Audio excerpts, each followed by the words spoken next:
Horror कहानियां थी। चुड़ैल पार्ट 1। ऊंची ऊंची पहाड़ियों और घने जंगल से घिरा हुआ भैरवगढ़ गांव काली पहाड़ी के ठीक पीछे था। काली पहाड़ी यानी मौत का घर। भैरवगढ़ गांव तक पहुंचने का रास्ता बेहद दुर्गम था। लगभग 24 घंटे घने तूफान और तेज हवाओं की वजह से वहां के वीराने माहौल की कहानियां लोगों के दिलों को दहला देती थी। ऐसे बहुत कम लोग थे जो भैरवगढ़ गांव तक जाने की हिम्मत करते थे। लोगों का कहना था कि इस गांव के आसपास बुरी आत्माओं का साया मंडराता है। गांव के रहने वाले लोगों ने वैसे तो अपनी आंखों से किसी बुरी आत्मा या साये को नहीं देखा था, लेकिन गांव का बच्चा बच्चा इस बात को महसूस कर सकता था कि गांव के ऊपर कोई तो खौफनाक साया मंडरा रहा है। और उसकी वजह ये थी कि उस गांव में जैसे ही कोई लड़का 18 साल का होता, उसके 18वें जन्मदिन की रात ठीक 12 बजे अकस्मात उसकी मौत हो जाती। हर बार ये मौतें बड़े ही रहस्यमयी ढंग से होती और इस बार सरपंच सुमेर के बेटे को 18 साल होने में अब बस 15 दिन बाकी थे। अजी सुनते हैं हमारा बेटा भी कुछ दिन बाद 18 साल का हो जाएगा। कहीं वो डायन उसे भी खा गई तो? कैसी बातें कर रही हो? जब वो इस गांव में ही नहीं है तो कोई भी डायन या बुरा साया उसका कैसे कुछ बिगाड़ सकता है? उसे कुछ नहीं होगा। हाँ जानती हूँ, आपने उसे पढ़ाई के बहाने इस गांव से बाहर निकाल शहर भेज दिया है, लेकिन ये भी तो सच है ना कि वो बार बार यहाँ आने की जिद करता रहता है। वो चाहे कितनी भी जिद कर ले जानकी, पर मैं उसे इस गांव में कभी वापस नहीं आने दूंगा। मैं नहीं चाहता कि गांव के दूसरे लड़कों की तरह मेरे बेटे की भी अजीबोगरीब ढंग से मौत हो जाए। कभी कभी तो लगता है कि हम सब गांव वालों को हिम्मत करके अपने गांव को इस बुरी आत्मा से छुड़वा लेना चाहिए। लेकिन कौन जानता है आखिर वो खतरनाक साया किसका है? वो काली आत्मा कौन है जो रातों रात हमारे गांव के लड़कों को निगल जाती है? सुमेर और जानकी जब ये सारी बातें कर रहे थे तब रात के लगभग 10 बज चुके थे और हर रात की तरह भैरवगढ़ गांव एक भयानक काले तूफान की आगोश में था। बाहर चल रही तेज हवाएं और बारिश के बीच कभी कभी ऐसा लगता जैसे कोई बुरी तरह से चीख रहा है। किसी के तड़पने और चीखने की आवाजें गांव के कानों में बार बार टकराती, पर वहां रहने वाले किसी भी औरत या आदमी के अंदर इतना साहस नहीं था कि वो अपने घर से बाहर कदम रख के उन आवाजों तक पहुंच सके। सो जाओ जानकी और घर के खिड़की दरवाजे कसकर बंद कर दो। अब जानकी सब खिड़कियां ठीक से बंद करने ही लगती है कि तभी उसे अपने घर के दरवाजे पर जोर जोर से खटखटाने की आवाजें सुनाई देती है। इन आवाजों को सुनकर जानकी और सुमेर के चेहरे डर से पीले और हाथ पैर ठंडे पड़ जाते हैं। जानकी, जानकी, इतनी रात कौन होगा? पता नहीं, ऐसा लग रहा है कोई बुरी तरह से दरवाजा खटखटा रहा है। अरे हाँ, पर किसी की आवाज भी तो नहीं आ रही। क्या करूं? दरवाजा खोल लूं या नहीं? कहीं ऐसा ना हो कि किसी को हमारी मदद की जरूरत हो। लड़खड़ाते कदमों से सुमेर दरवाजे के करीब जाता है और अपने कान को दरवाजे पर रख धीरे से आवाज देते हुए पूछता है, कौन है? कौन है वहां? तभी एक बेहद डराने वाली आवाज उसके कानों से टकराती है। दरवाजा खोलो, दरवाजा खोलो, वरना आज की रात इस गांव में कोई जिंदा नहीं बचेगा। मैं जानती हूँ तुम्हारा बेटा 18 साल का होने वाला है। अगर उसकी जान की जरा भी परवाह है तो दरवाजा खोल दो। इस आवाज को सुनते ही सुमेर घबरा कर पीछे हट जाता है और जानकी को पूरी बात बताता है।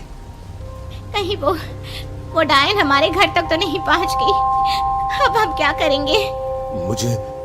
मुझे दरवाजा खोलना ही होगा जानकी। मेरे पास अब कोई रास्ता नहीं है। इतना कहकर सुमेर डर से अपनी दोनों आंखें कसकर बंद करता है और कांपते हाथों के साथ झटके से दरवाजा खोल देता है। तभी किसी के जोर से हंसने की आवाज सुमेर और जानकी को सुनाई देती है। उस आवाज को सुन दोनों दरवाजे की तरफ देखते हैं और सामने अपने बेटे राहुल को खड़ा देख दंग रह जाते हैं। राहुल के हाथ में उसका मोबाइल होता है जिसमें से वो आवाज बज रही थी। ये क्या मजाक है? और तू यहाँ, तुझे मना किया था ना गांव में आने को, समझ में नहीं आता क्या? 18 साल का होने वाला है तू। माँ, आप लोग भी पता नहीं किन अंधविश्वास भरी बातों पर भरोसा करते हैं।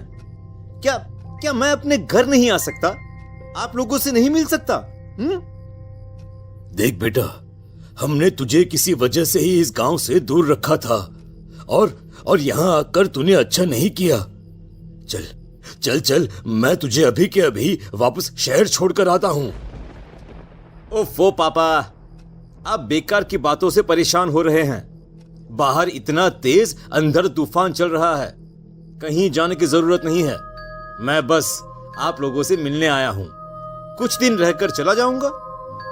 दिमाग खराब हो गया है इस लड़के का, नहीं जानता कि इस गांव में ये सुरक्षित नहीं है। किसने कहा था तुझे यहाँ आने को? ये आवाजें सुन, बाहर से जो आवाजें आ रही है तुझे सुनाई नहीं देती क्या? अरे माँ, जब जोर से तूफान चलता है, तेज हवाएं चलती हैं, तो इसी तरह की आवाजें आती हैं।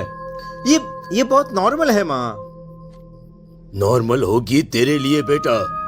4 दिन शहर में पढ़कर आया है तो अपने माँ बाप की बात नहीं मान सकता।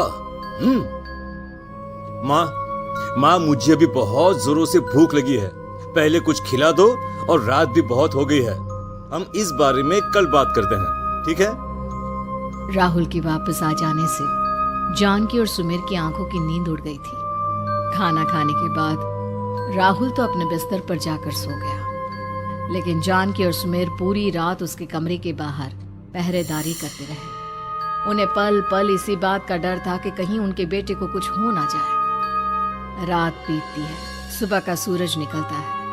अब जैसे ही वो राहुल को नींद से जागते देखते हैं तो उन दोनों के दिल को सुकून मिलता है। अरे माँ, पापा, आप अभी तक यहीं बैठे हैं? क्या पूरी रात सोए नहीं? जिनकी जवान बेटी की जान को खतरा हो, उन माँ बाप को नींद नहीं आती बेटा। बेटा, अब तो वापस शहर चला जा। देखो माँ, मैं किसी जरूरी काम से इस गांव में आया हूँ, और वो काम पूरा होने के बाद मैं खुद यहाँ से चला जाऊंगा।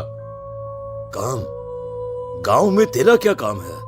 पापा, मैं बचपन से ही इस गांव के बारे में बेहद डरावने किस्से सुनते आया हूँ, इसीलिए अब मैं उन्हीं किस्सों के ऊपर डॉक्यूमेंट्री फिल्म बनाऊंगा। रिसर्च करना चाहता हूँ कि आखिर सच्चाई है क्या। हे भगवान, लो जी, सुन लिया, और भेजो इसे पढ़ने के लिए शहर। मैंने आपसे पहले ही कहा था, मेरी बहन के पास दूसरे गांव भेज दो। ना ये शहर जाता और ना उल जुलूल की बात इसके दिमाग में आती। जानकी और सुमेर राहुल को समझाने की बहुत कोशिश करते हैं, पर वो किसी की बात नहीं सुनता और अपना कैमरा लेकर गांव की पास वाली काली पहाड़ी की तरफ निकल जाता है। अब राहुल जैसे ही काली पहाड़ी पर पहुंचता है, उसकी नजर पहाड़ी के ठीक बीचों बीच बनी एक पुरानी झोपड़ी पर पड़ती है। यहाँ भी कोई रहता है क्या? ये इंटरेस्टिंग होगा। राहुल की आवाज पहाड़ों से टकराकर उसके कानों में सुनाई दे रही थी। उसने चारों तरफ का नजारा देखकर वहां की तस्वीरें अपने कैमरे में उतारना शुरू कर दिया। तभी अचानक राहुल ने अपने कैमरे में खींची हुई तस्वीर को जूम करके देखा, और उसमें उसे जो नजर आया वो देखकर राहुल की होश उड़ गए।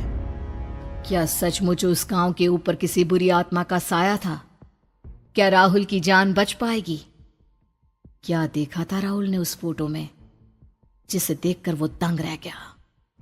इन सवालों के जवाब जानने के लिए देखिए इस कहानी का अगला भाग।